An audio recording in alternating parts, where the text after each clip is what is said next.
What is going on, all of our Matlockers out there? It is Jason, joined by my good friend John. John, how have you been? I'm doing well. I want to thank everybody for being flexible enough that I kind of got caught up working on a project and lost track of time. And so that's why we moved things back to 9 p.m. But you know what? We're so excited to talk about this episode of Matlock that we had to have it happen. I mean, we thought about postponing it, but we said, no. The people deserve to hear our discussion, our analysis of this fantastic Matlock episode. But no, I'm good now.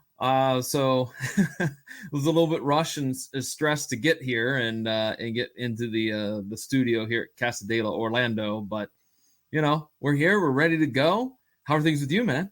Dude, they're going fantastic. Three Geeks did really well yesterday. We hit 20.3 thousand views in 28 days. Wow. Great job, man. Congrats. Well, I mean, like, I think 3,000 or 4,000 of that was from Mattalk. Oh, there you go. Yeah. And then Justin's hard work. Justin's been working really hard behind the scenes. And so have I. I mean, me and Justin have been on the social media / shorts grind. Mm-hmm. Which, you know, I posted a short on your Facebook page without even asking you. No, that's okay, because it's all the same. You know, what is it? You know, the old saying, my casa, su casa, you know, that type of deal. So I want to just say this again, everybody. Watch Elsbeth. Everybody that I know somebody who doesn't even watch TV anymore that turned on Elsbeth and is really into it. So wait, who does not watch television anymore? Well, my girlfriend's mom doesn't really watch TV. She was telling us how much she liked Elsbeth. Guys, like this is our show, guys. This is what we live for, is what this show represents. So go check that out. And we have an email. And then the email, the subject line says Benji from Elizabeth. I'm not going to say her last name. Liz is how she signed it. So Liz, thank you so much for the email listening. Please send us more emails. We love them. Says, I am newish to listening to the podcast, and as someone who doesn't typically like podcasts, I wanted to tell you how much I enjoy listening to you talk about this show. It's long been a comfort show for me, and I have fond memories of watching it as a kid with my best friend and her grandpa. Rewatching as an adult, I'm actually surprised by how well it holds up most of the time. Absolutely, especially the last few seasons. I did have a comment about the madam that I think was lost to the metaverse because I can't seem to find it. Anyway, you touched on it in the episode, but I definitely felt like there was a real missed opportunity for courtroom shenanigans and other hilarity by leaving Julie out of this episode. I will admit that she's always been my favorite character since I was a kid, though, so I frequently feel like episodes without her are missing something. Thanks for producing quality Matlock content, and I look forward to the next installment from Liz. So, Liz, again, thank you from both John and I. And I agree. Having Julie in that episode, kind of playing on the love triangle with Ben could have been fun. I agree. I think she was missed in that episode. I would love to have seen her as the prosecutor. Oh, and she could have given like those dirty looks to him across the way whenever Anne would be all flirting with him. Oh, yeah, absolutely, Liz. Thank you very much for the email again. Thank you for the kind words. And I agree. I think that would have made things a little bit more, give a little more sizzle to the episode, if you will. And you know what? We buried the lead. Jason, we buried the lead. It's Mother's Day. It is Mother's Day. Happy Mother's Day to everybody out there. Yes, I apologize. We just are so excited to talk about Matlock. We totally skipped over. It's a great day for the celebration of motherhood, and all the moms out there. Happy Mother's Day. Absolutely. I really wanted to watch Psycho today for Mother's Day, and I did not get around to it.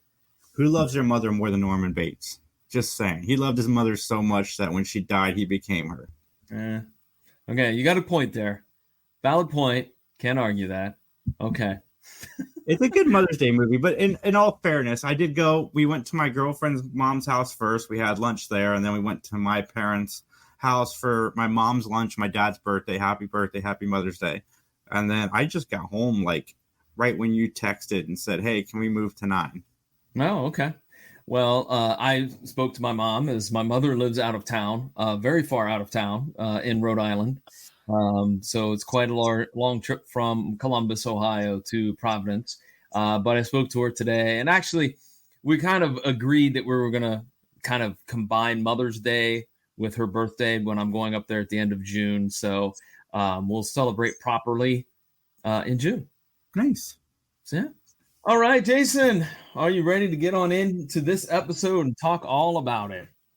Dude, I cannot wait. All right, then. If there's nothing left to discuss, let's go ahead into our opening statement. The name of this episode is The Personal Trainer, and the original air date is October 9th, 1990. Jason, we have 3 guest stars worth mentioning. I'm going to start off with Mary Margaret Humes. She's going to be playing the role of Bridget Laird. Excuse me.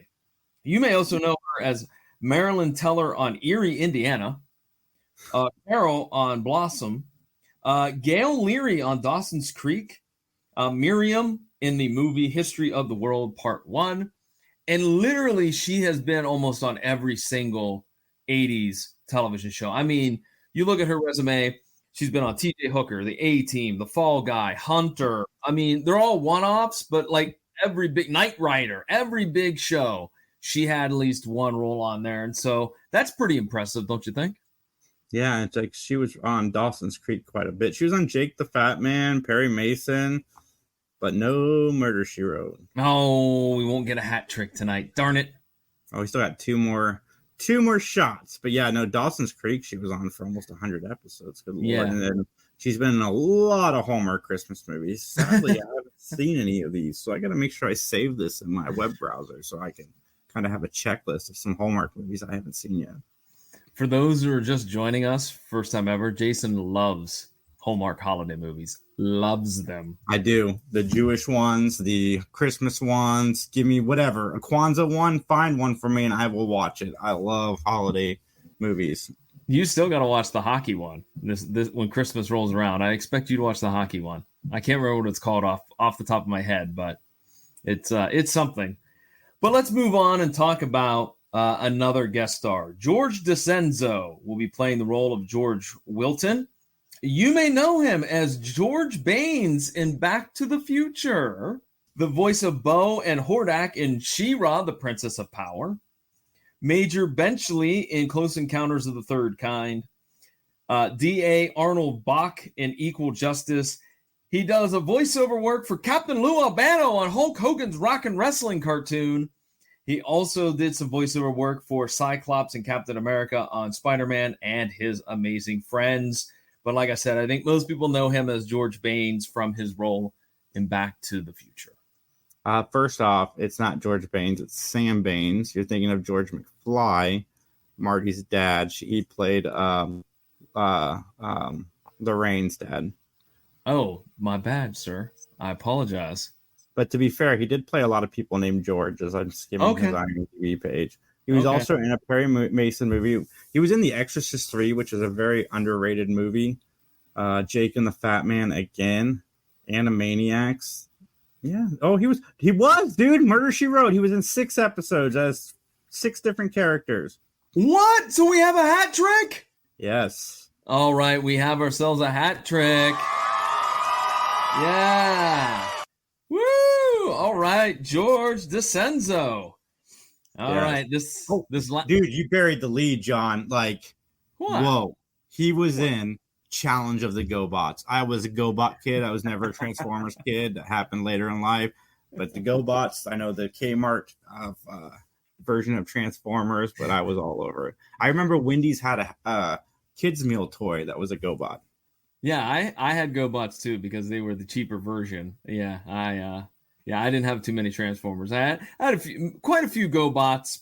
How can I overlook? I mean, because he's done a lot of voiceover work for cartoons. George did. Yeah, absolutely. And rest in peace to George. Mm-hmm. All right, now here we go. The gauntlet's been thrown down. If you don't recognize this person, this final guest star, I'm going to worry about you, man. I'm going to worry big time. Really? You missed a big one 2 weeks ago, like a big one. Oh, I know. And I'm determined never to let that happen again. Let's talk about Leslie Easterbrook, who will be playing the role of Joanna Hilton.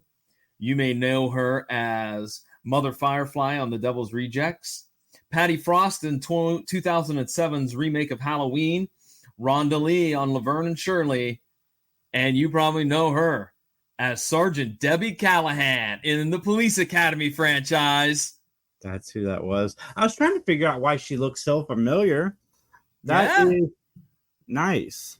So this would have been kind of, because 90, they would have been halfway through the catalog, correct? Because they made 5 up to what, 93? Was that the last one? 6 was 89, and then they made 7 much later in 94. Okay, so Police Academy 1 is the best one, yes. But there are parts in all of those movies that are extremely funny. Like every one of those movies has a few scenes in it that's funny, some more than others, but there is a lot of funniness throughout that franchise. A little less than 7, but she was even in the TV show, the Police Academy TV show. Yeah, she's like Michael Winslow. They both really hung in there. Do you think Police Academy could be remade today in 2024? I was on that bandwagon of I wanted an 8, and I know they had spent so much time talking about it, but at this point, I just don't know how you remake it. Like, a few years ago, I watched Shaquille O'Neal in something, and I'm like, well, I guess if they remade Police Academy, he'd be a pretty good Hightower. But like, you'd have to find quirky comedians like Bobcat Goldthwait, like. They were all comedians, but very different. And you have to find a good straight man that everybody loves, like Steve Guttenberg. Yeah, true. Very true. Or make a requel where they kind of reboot it and let maybe Steve Guttenberg play the Commandant Lassard role where he's in charge of the Police Academy. That could make for some fun shenanigans. Did you ever get the Police Academy comic book? I did not. I have the I have the cartoon series on DVD. Wait, there was a cartoon series? Mm-hmm. Oh, I didn't even know that. A live action show, which Michael Winslow came back and was she only guested once on the TV show, but he was on it, like, I think through most of it. I tried to watch the first episode of the Police Academy show because it's on Tubi, and it is not good. Oh, okay. All right, then, Jason, I got to ask you a question, and that question is this. Are you willing to give an opinion, your opinion, solely your opinion, so help you? I do. So let's testify. Let's testify.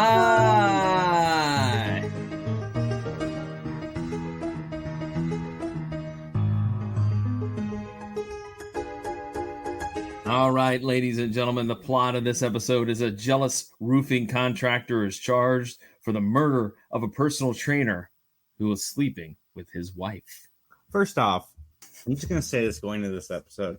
This roofer contractor, he is kind of an ass, but I feel bad for him. Like, as this episode progresses, it just gets worse and worse for him as far as, like, all the crap this dude put him through. I have no sympathy for the guy because you're right. He was a jackass, and there's plenty of jackass to go around in this episode, by the way, just throwing it out there.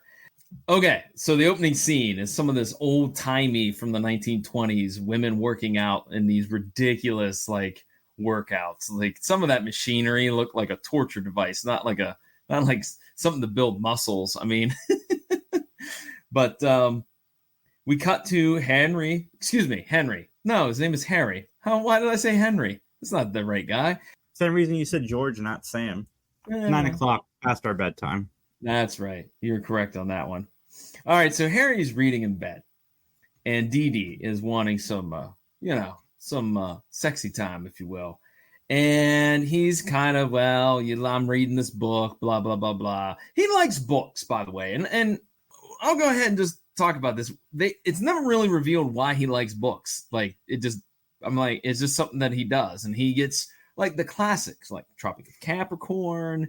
I forget what he's reading in bed, but it's also a classic. Maybe it was, I don't know, Catcher in the Rye. I didn't need the mystery of why he likes to read solved in this, but maybe we can write a prequel episode about why he likes to read. Maybe we could have. Yeah, we might have been able to fit something in there because there's one scene that I'm going to be like, that wasn't necessary, but I digress. Then he gets a phone call. Phone call from Joanna, who needs a workout. A workout at 9 o'clock at night. So off he goes. And his definition of a workout and Joanna's definition of workout, a little bit different than maybe you and I. Huh? It's alone time.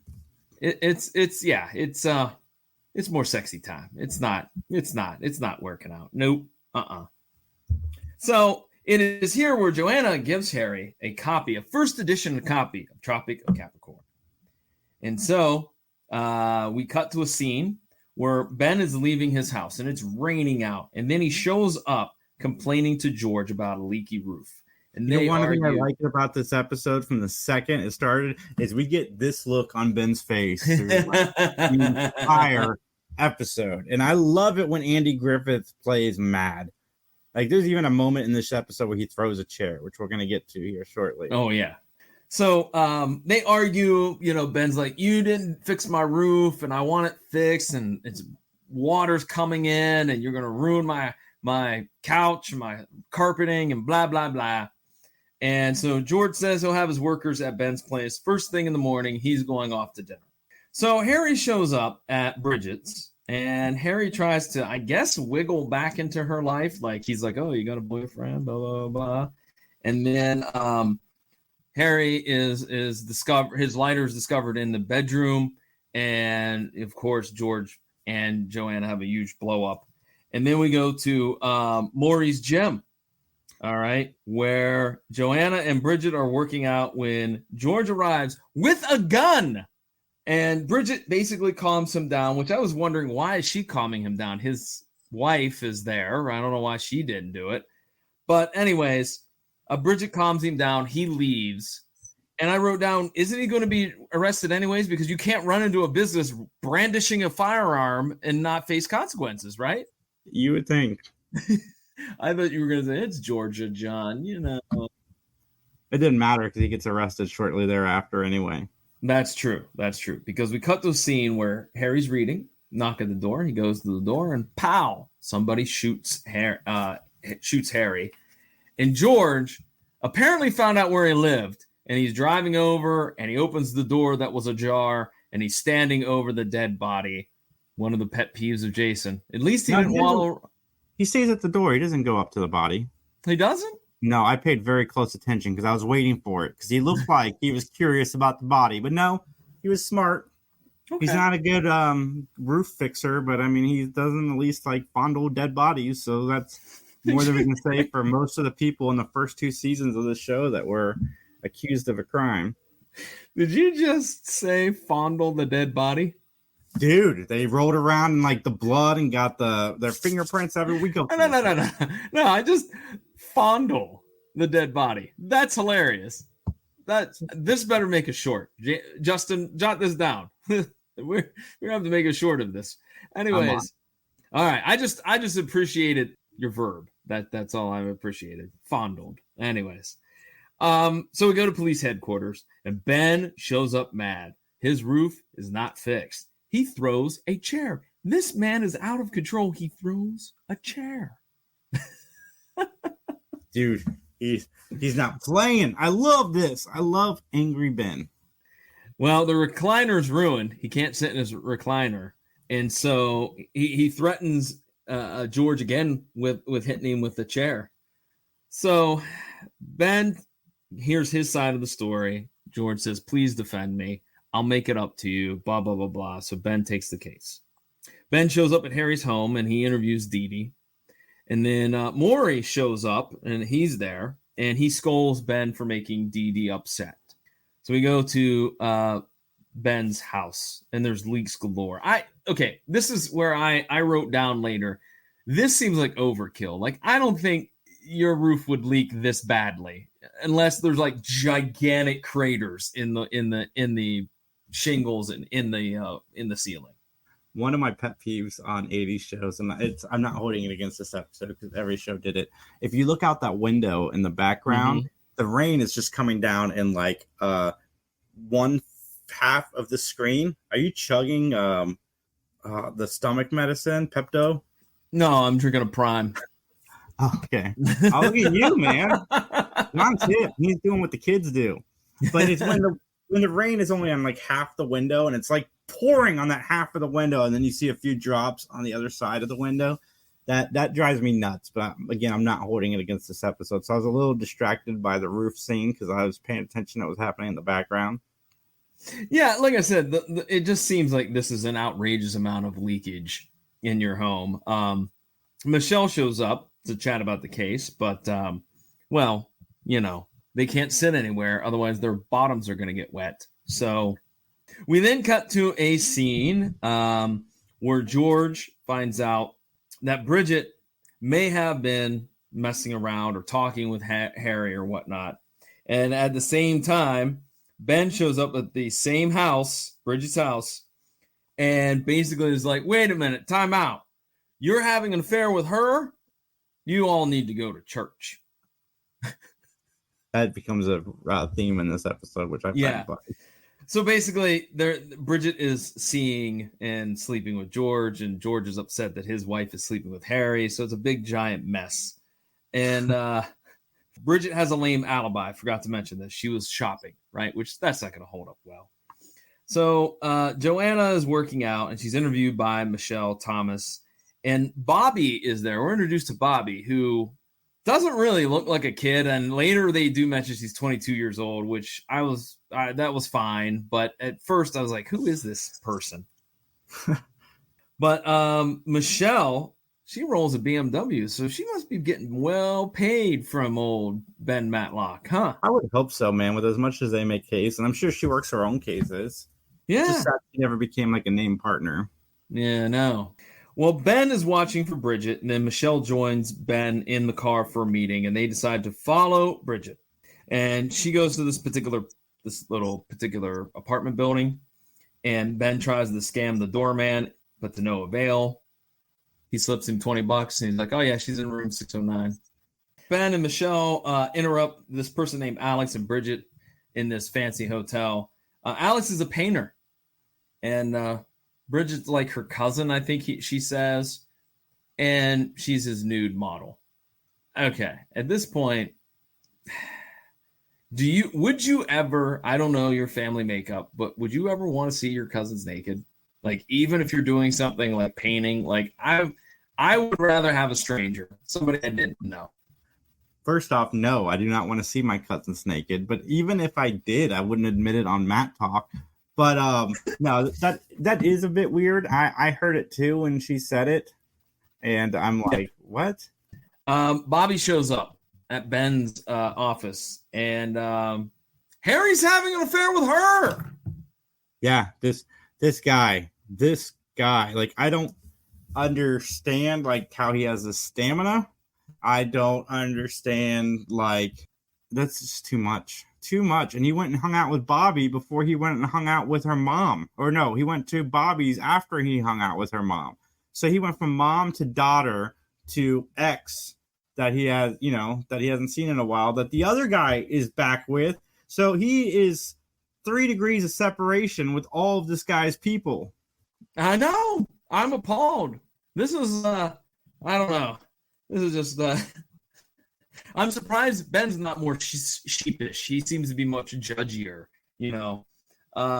So basically, Bobby has a shoplifting rap, and so she had community service the day of the murder. That's her alibi.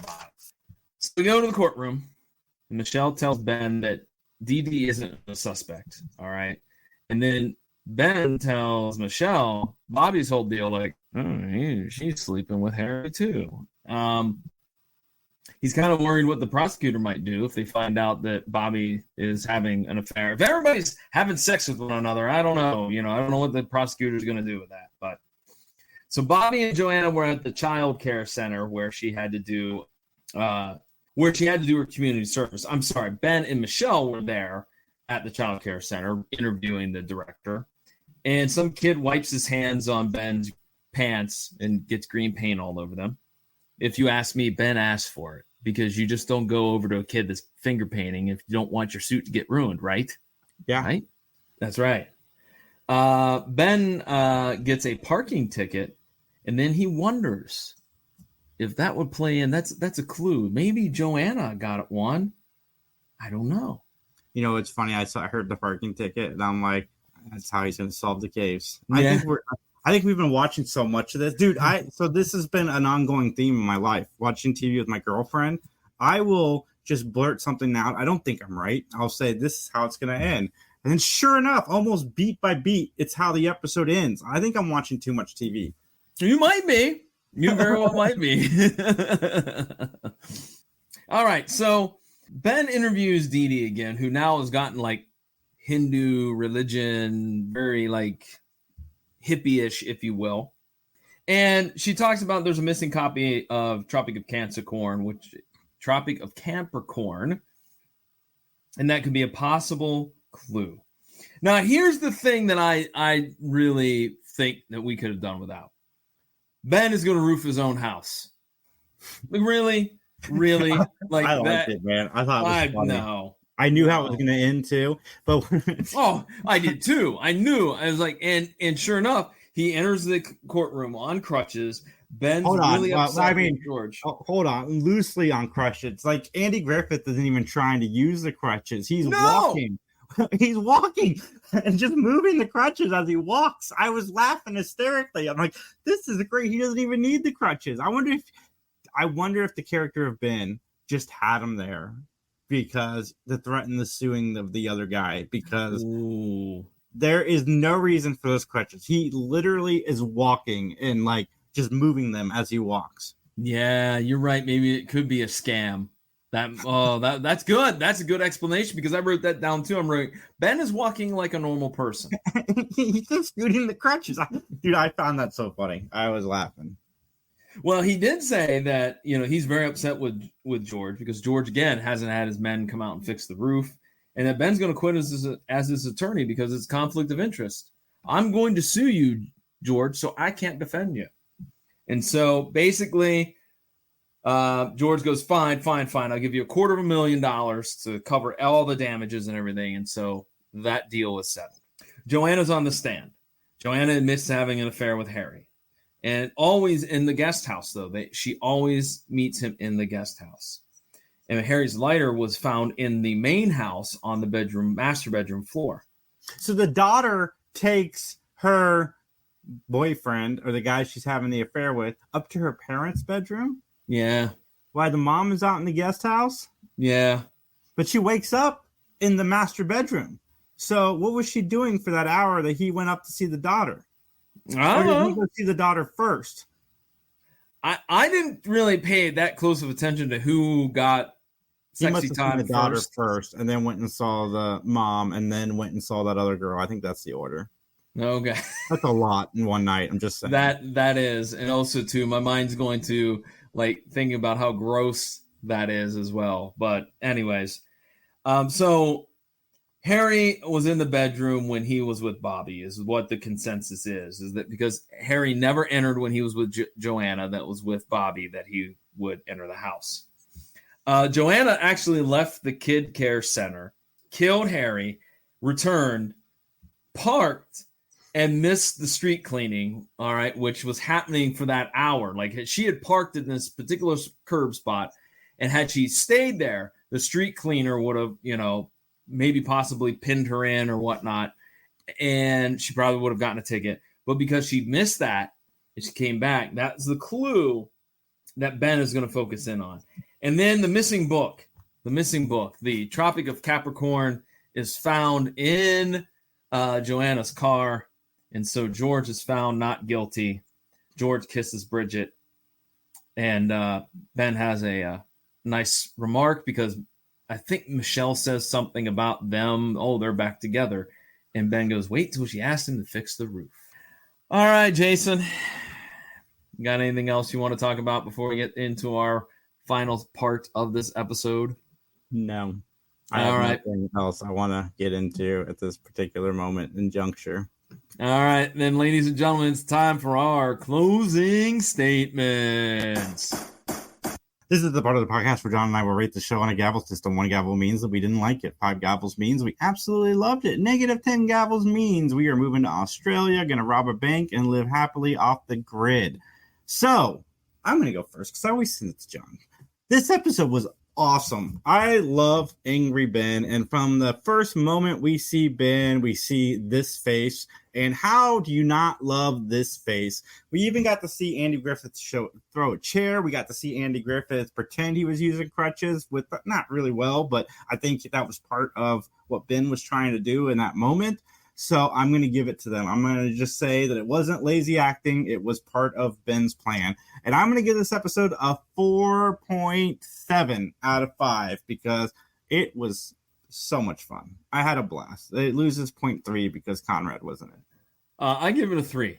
I give it 3 gavels. Yeah, whatever. I liked the acting. I thought it was good. I liked Angry Ben. I also wrote down I like Crutches Ben because it was ridiculous.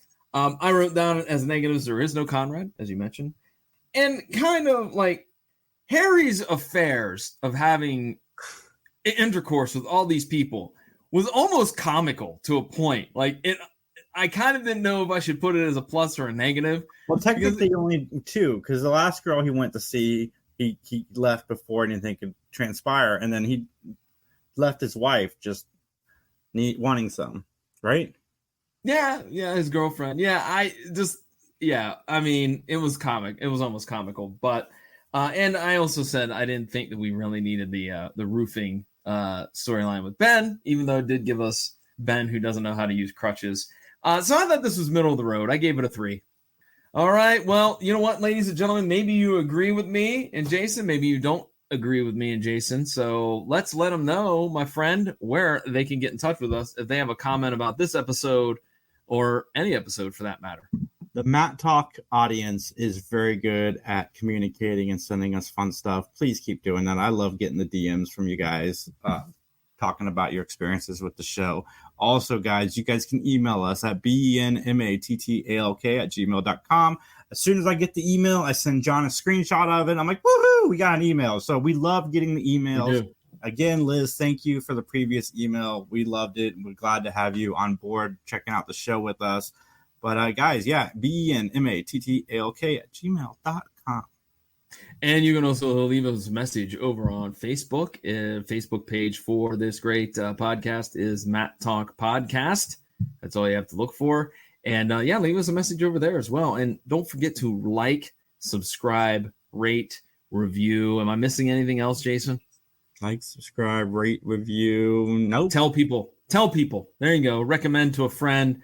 Mattalk. We love doing it. We appreciate all the support.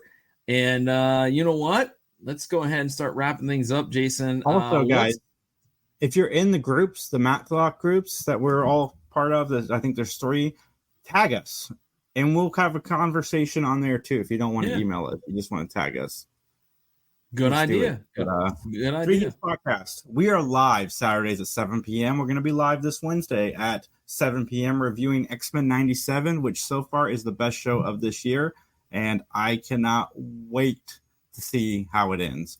It is nice growing up watching a cartoon series as a kid and then them making a sequel series to it almost 30 years later. And the show grows up with us. So we're getting a lot more adult stories, a lot more adult themes that kids can still enjoy. But it's definitely made for our enjoyment. And X-Men 97 is fantastic. Some of the best writing on television right now.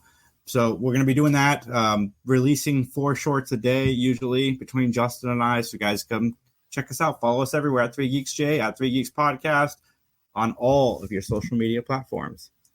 And as for the PVD Cast, which is my own personal podcasting project, you can find it at pvdcast.com or wherever you find great podcasts.